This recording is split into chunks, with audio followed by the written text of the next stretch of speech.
हमने बचपन से पढ़ा है कि दुनिया के सिर्फ 7 अजूबे हैं, पर ये तो वो है जो Swiss company new seven wonder foundation ने घोषित किए हैं सन 2000 में। पर जब ये नहीं बने थे तब क्या तब भी दुनिया में ऐसी इमारतें थीं जो अजूबों में शामिल हों? बिल्कुल थीं, और शायद आज के मोन्यूमेंट से ज़्यादा खूबसूरत और हैरान करने वाली। अगर शायद वो आज मौजूद होते तो अभी के 7 वंडर्स लिस्ट में ही ना होते। उनमें से एक आज भी मौजूद है, और हमारे आज के वक्त के 7 अजूबों में वो अपनी जगह बरकरार बनाए बैठा है। आज हम दुनिया के 7 अजूबों से पहले के 7 अजूबों के बारे में जानेंगे, और लास्ट वाला सबसे शानदार और मेरा फेवरेट है, तो उसको मिस मत कीजिएगा। और अगर आप चैनल पर नए हैं तो चैनल को सब्सक्राइब जरूर करें। तो चलिए चलते हैं इस शानदार जर्नी पर।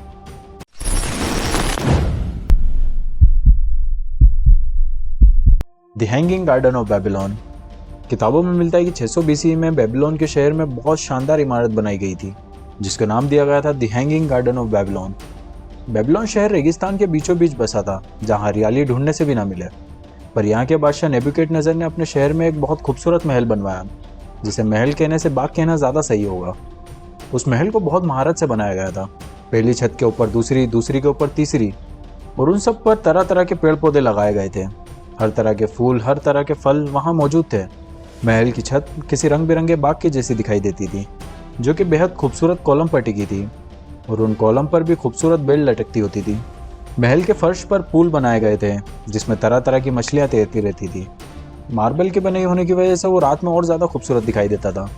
पर इसको बनाने की वजह और भी ज़्यादा इंटरेस्टिंग है। जब बादशाह नेबुकदनेस्सर ने मेडियन शहर को अपनी हुकूमत में शामिल किया, तो उन्होंने वहाँ की प्रिंसेस से शादी कर ली और अपने साथ बेबीलोन ले आए।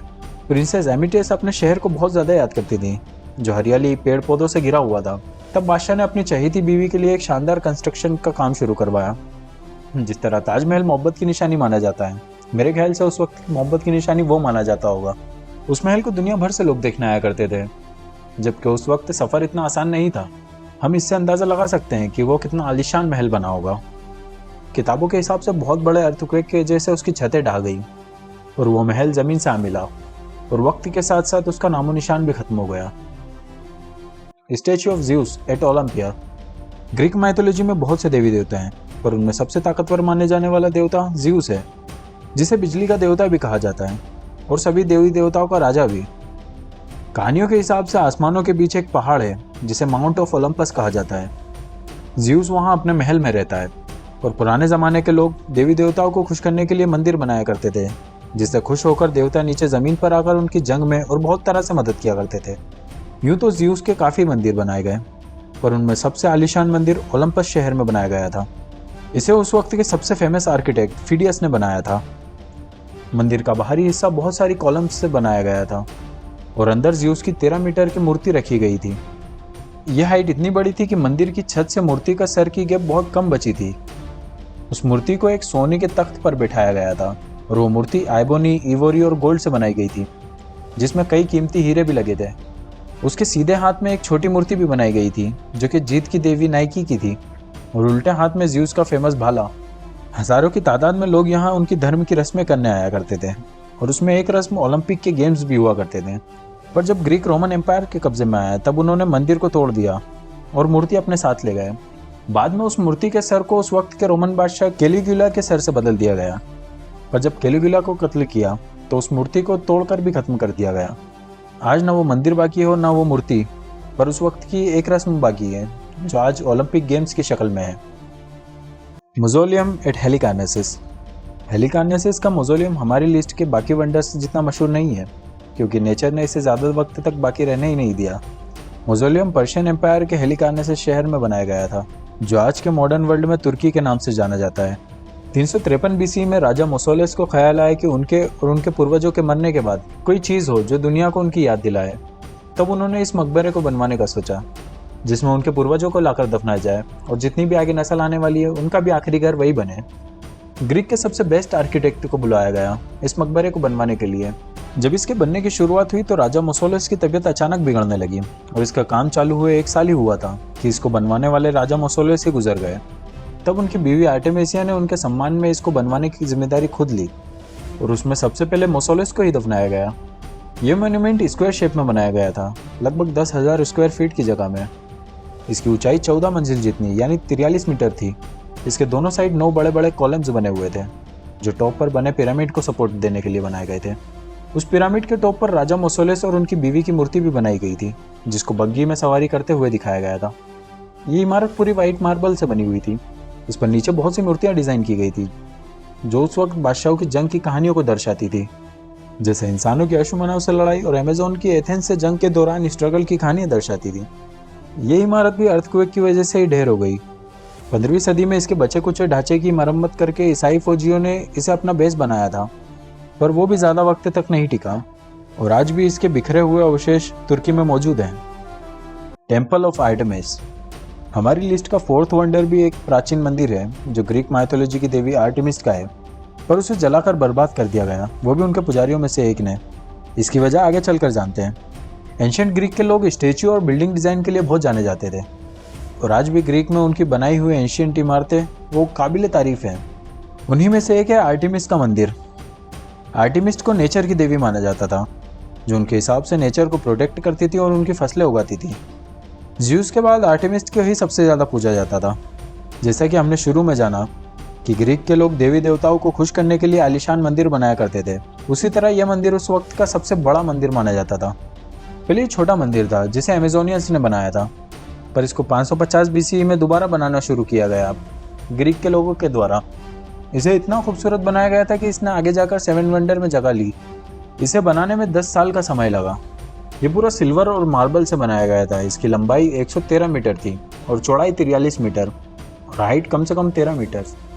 ये भी दुनिया भर में ग्रीक लोगों के लिए एक पवित्र स्थान था, जिसे देखने और पूजा करने दूर दूर से लोग आया करते थे।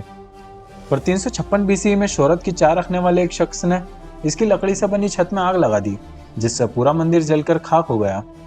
उस आदमी का नाम था हेरोस्ट्रेटस। जब इस मंदिर की शोहरत बहुत ज़्यादा बढ़ने लगी और लोग इसे देखने आने लगे, तब शोहरत के लालची इस शख्स ने मशहूर होने के लिए इसमें आग लगा दी। ये चाहता था कि हर कोई इसका नाम जाने, पर जब इसके बारे में उस वक्त के राजा को पता चला तो उसी वक्त इसको कत्ल कर दिया गया और पूरे राज्य में उसका नाम लेने वाले को भी कत्ल कर दिया जाता था सजा के तौर पर। यह मंदिर दोबारा बनाया गया था अलेक्जेंडर द ग्रेट के द्वारा, पर कुछ वक्त गुजरने के बाद रोमन्स राजा ने क्रिश्चियनिटी अपना ली, तो ये मंदिर फिर तोड़ दिया गया और कहा जाता है जिस जगह पर आज हाया सोफिया है वहीं ये मंदिर हुआ करता था। The light house of Alexandria. पिछले वंडर में अलेक्जेंडर द ग्रेट का नाम आया, तो वो किसी वंडर में शामिल ना हो ऐसे कैसे हो सकता है। अलेक्जेंडर द ग्रेट ने बहुत से शहर फतह किए और उसे अपने नाम पर बसाया, पर उनमें सबसे ज़्यादा फेमस इजिप्ट की सिटी अलेक्जेंड्रिया है, जो नील नदी के पास बसा हुआ है। अलेक्जेंड्रिया शहर नदी के पास बसे होने की वजह से व्यापार के लिए सबसे इम्पोर्टेंट बंदरगाह था। अलेक्जेंडर द ग्रेट की मौत के बाद राज्य में बहुत खाना जंगी हुई और आखिर में गद्दी उनके मैसेडोनियन जनरल के हाथ लगी, जिसका नाम था टोलेमी। इजिप्ट पर उसने खुद की हुकूमत बना ली और बन गया इजिप्ट का फेरो। उसने सबसे पहले अलेक्जेंड्रिया के छोटे से आइलैंड पर एक इमारत बनवाना शुरू की, जिससे उसके पोर्ट पर ज़्यादा से ज़्यादा शिप रुके और स्टेट में और ट्रेड बढ़ सके। वो इमारत थी the light house of Alexandria. इस लाइट हाउस की लंबाई 130 मीटर थी।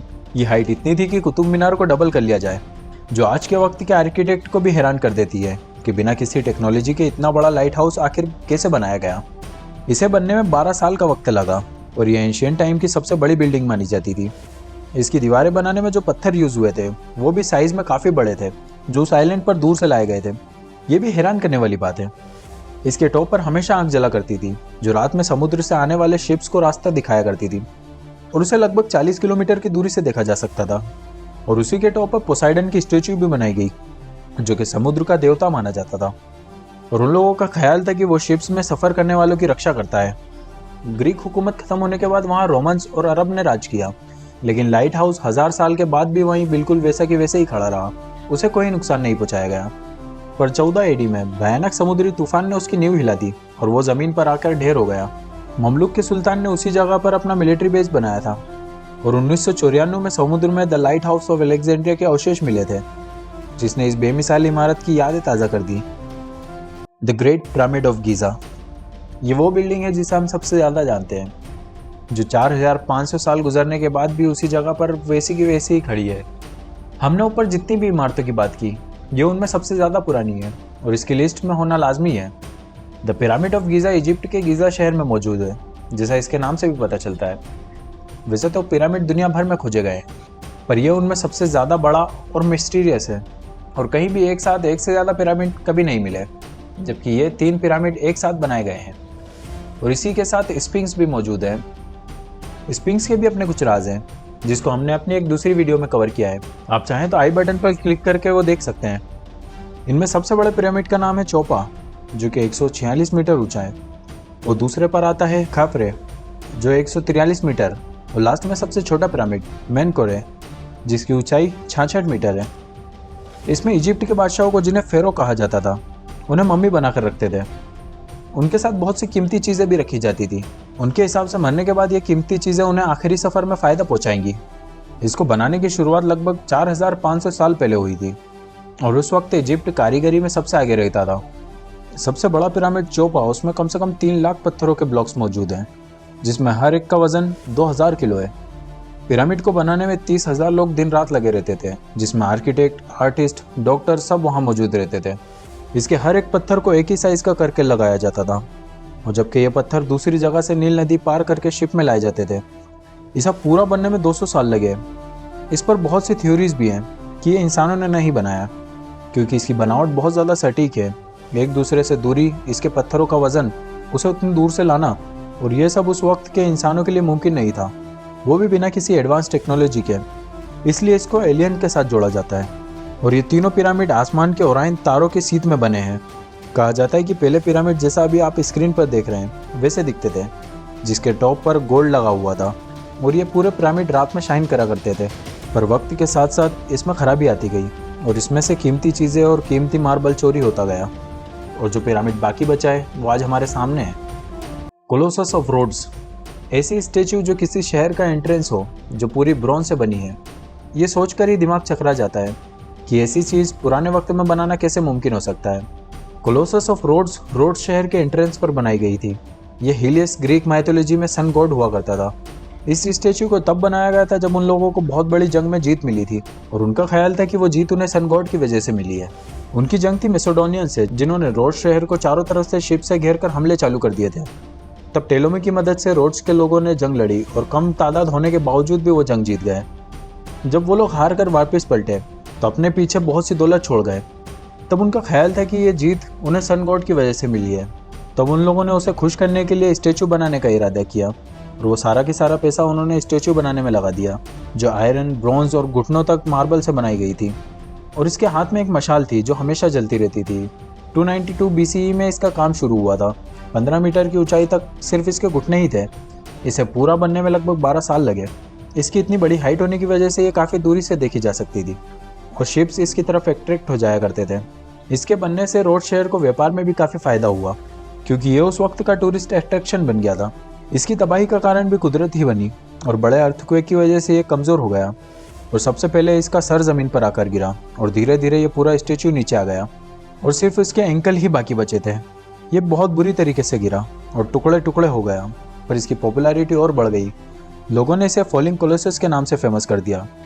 जब ये रोड शहर अरब के कब्जे में आया तब भी इसकी कुछ टुकड़े बाकी थे, पर वक्त के साथ साथ वो भी ख़त्म होते चले गए, और इसी के साथ ये अजूबा भी दुनिया से ख़त्म हो गया। तो आज के लिए बस इतना ही। अब आप कमेंट करके बताएं, इनमें से कौन सा वंडर आज के वक्त के वंडर को फेल कर सकता है। अब मिलते हैं इसी तरह की इंटरेस्टिंग वीडियो के साथ, बिकॉज वी नो